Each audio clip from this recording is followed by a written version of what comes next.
Tennis has witnessed legendary battles that transcended sport itself. Celis and Graf trading power shots like artillery fire. Borg and McEnroe, ice versus volcano. Evert and Navratilova, redefining women's tennis through sheer will. Sampras and Agassi, contrasting styles colliding for a generation. And then came Federer and Nadal, poetry meeting passion on the world's biggest stages.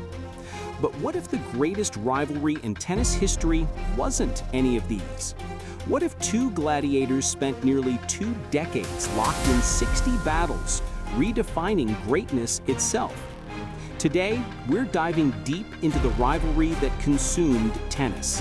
The rivalry that transformed two already legendary careers into something mythical. The rivalry between Rafael Nadal and Novak Djokovic. And by the end of this video, you'll understand why this isn't just the greatest tennis rivalry of all time, it might be the greatest sporting rivalry, period.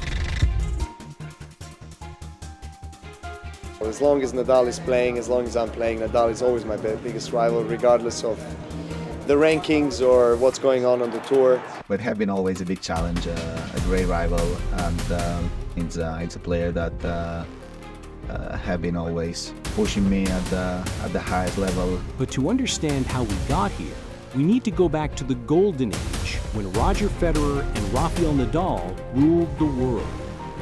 From 2005 to 2010, Nadal dominated tennis. But they had no idea what was coming, because lurking in the shadows was a disruptor who would change everything. And what would come next would define tennis history forever. Enter the Serbian Storm. 2006, French Open quarterfinals. A 19-year-old Serbian kid named Novak Djokovic stepped onto court Philippe Chatrier to face the already legendary Rafael Nadal. The kid retired injured, unable to handle the intensity. Another casualty of Nadal's clay court dominance. Nobody knew it then, but this was the beginning of the most legendary rivalry tennis would ever see.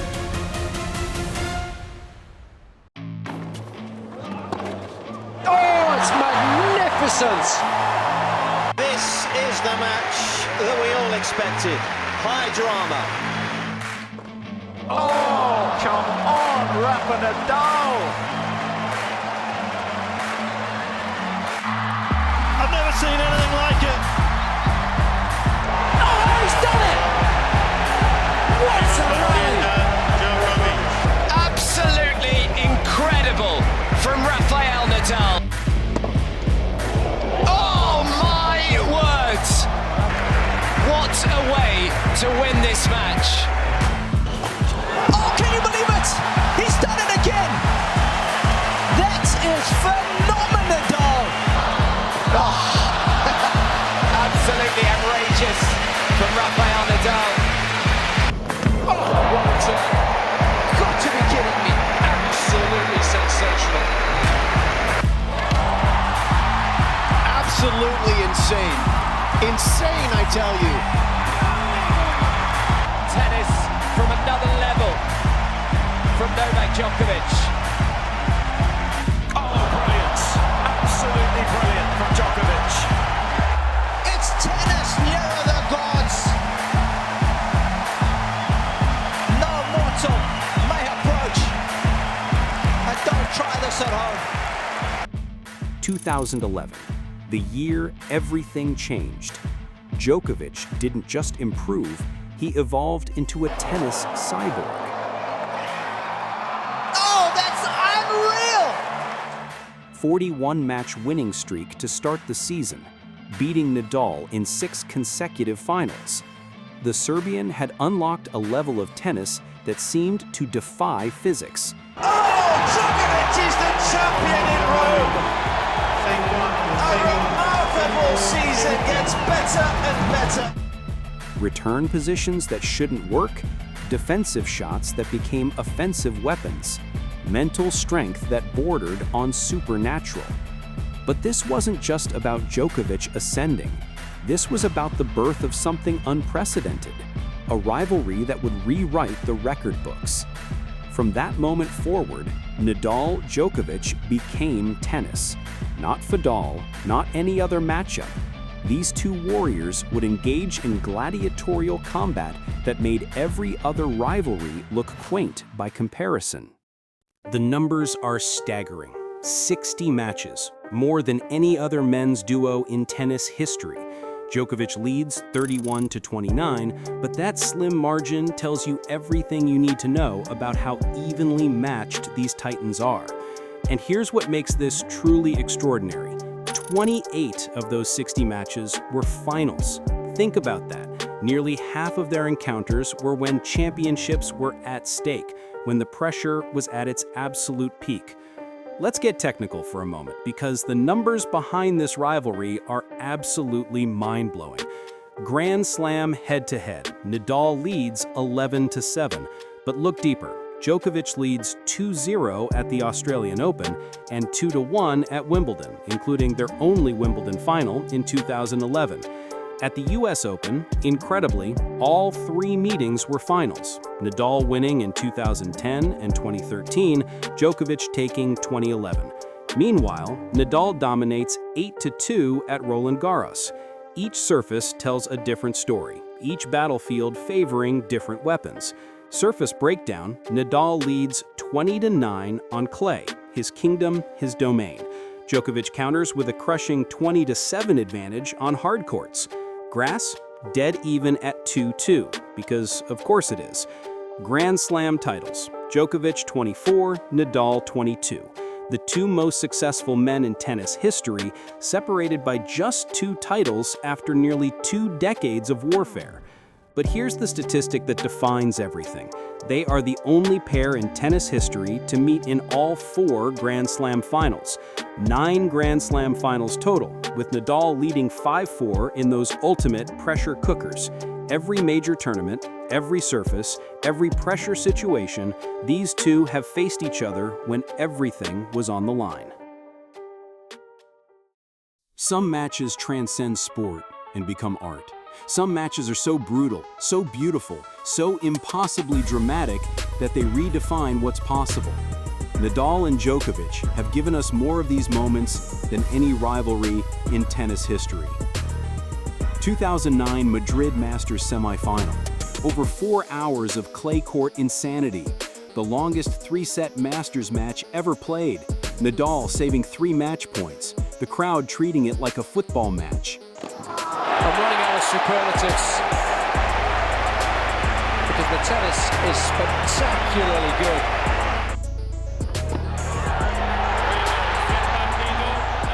Pure poetry, written in sweat and determination. But that was just the appetizer. 2012 Australian Open Final. Ladies and gentlemen, one of the greatest Grand Slam finals ever played. 5 hours and 53 minutes of gladiatorial combat. Epic swings of momentum, both men pushing their bodies beyond human limits. Djokovic finally prevailing 7-5 in the 5th set, then both men collapsing in exhaustion. They were so drained they needed chairs during the trophy ceremony. This wasn't tennis, this was war. 2013 French Open semifinal. 4.5 hours of clay court brilliance. Nadal down 2-4 in the 5th set, essentially dead, then climbing back to win 9-7. The crowd on its feet for the final 2 hours. Tennis played at a level that shouldn't be humanly possible. 2018 Wimbledon semifinal. 5 hours and 15 minutes spread across 2 days. The match so intense, it broke time itself, forcing them to finish under the center court roof. Djokovic edging Nadal in a 5th set that felt like watching 2 masters paint their final masterpiece. 2022 French Open quarterfinal. Even in the twilight of their careers, the magic remained. Nadal defeating Djokovic in 4 sets en route to his 14th Roland Garros crown. It seemed like this might be the end of their epic encounters, but fate had one more chapter to write. 2024 Paris Olympics, their 60th and final meeting at Roland Garros, Nadal's fortress, in front of a global Olympic audience. Djokovic dominated 6-1, 6-4, ending Nadal's Olympic singles run on the very clay courts where the Spaniard had reigned as king. But this wasn't just about victory. It was about destiny. Djokovic would go on to capture his first and only Olympic gold medal, completing his Golden Slam at age 37, the perfect ending to the perfect rivalry. Every sport has rivalries. But what separates Nadal-Djokovic from everything else in tennis history? First, the sheer volume. 60 matches isn't just a record, it's a statement. These two have been locked in combat for so long that their careers are inseparable. You can't tell the story of one without the other. Second, the evolution. Early in their rivalry, Nadal led 16-7. Djokovic looked overmatched, outgunned. Then the Serbian flipped the script during his peak years, going 19-7 to level the overall series. The momentum has shifted back and forth like a chess match played across decades. Third, the tactical warfare. Each man has forced the other to reinvent their game. Nadal's lefty forehand topspin initially troubled everyone, except Djokovic learned to neutralize it with his backhand down the line. Djokovic's return position seemed unbeatable until Nadal started serving wider angles. They've been playing an evolutionary arms race for 18 years. Fourth, the mental aspect. These matches regularly exceed 4 hours. They're not just playing tennis, they're surviving wars of attrition, where mental strength becomes as important as physical skill. The 2012 Australian Open final wasn't won by the better tennis player, it was won by the man who could suffer more beautifully. But it's not just about numbers. It's about what they've done to tennis itself. They've redefined physical conditioning, extended rally lengths, pushed defensive tennis to new levels, while somehow making it exciting. They've shown that contrasting styles can create the most compelling competition. Nadal, the emotional warrior who plays every point like his life depends on it. Djokovic, the calculating perfectionist who can find solutions to any problem. Fire versus ice. Passion versus precision. Two completely different approaches to the same goal, perfection. So what's the verdict? When greatness transcends sport itself, what do we call it? Here's what we know for certain. No rivalry in tennis history can match the statistical dominance of Nadal versus Djokovic. 60 matches, record-setting battles, momentum shifts that spanned years, encounters that regularly lasted over 4 hours and left both men physically and emotionally drained. They are numbers 1 and 2 in Grand Slam history. They've met in all 4 major finals. They've dominated different surfaces while finding ways to win on each other's preferred terrain. They've elevated each other's games to levels neither could have reached alone. But statistics only tell part of the story. The real magic is in the moments. The 2012 Australian Open final, where both men nearly collapsed from exhaustion. The 2013 French Open semifinal, where Nadal performed the improbable comeback. The 2018 Wimbledon semifinal that broke time itself. These weren't just tennis matches, they were symphonies of human excellence, each man pushing the other beyond conventional limits of what the sport could be. So ask yourself, have we ever witnessed two athletes locked in more compelling combat? Have we ever seen a rivalry that combines statistical dominance with dramatic brilliance quite like this? The answer, we believe, is no. Rafael Nadal versus Novak Djokovic isn't just the greatest tennis rivalry of all time. It might be the greatest sporting rivalry, period. Drop a comment with your favorite Nadal-Djokovic moment. Like this video if you agree they're the GOAT rivalry, and subscribe because we're just getting started exploring the greatest moments in tennis history. Because when two legends collide for nearly 2 decades, every match becomes mythology.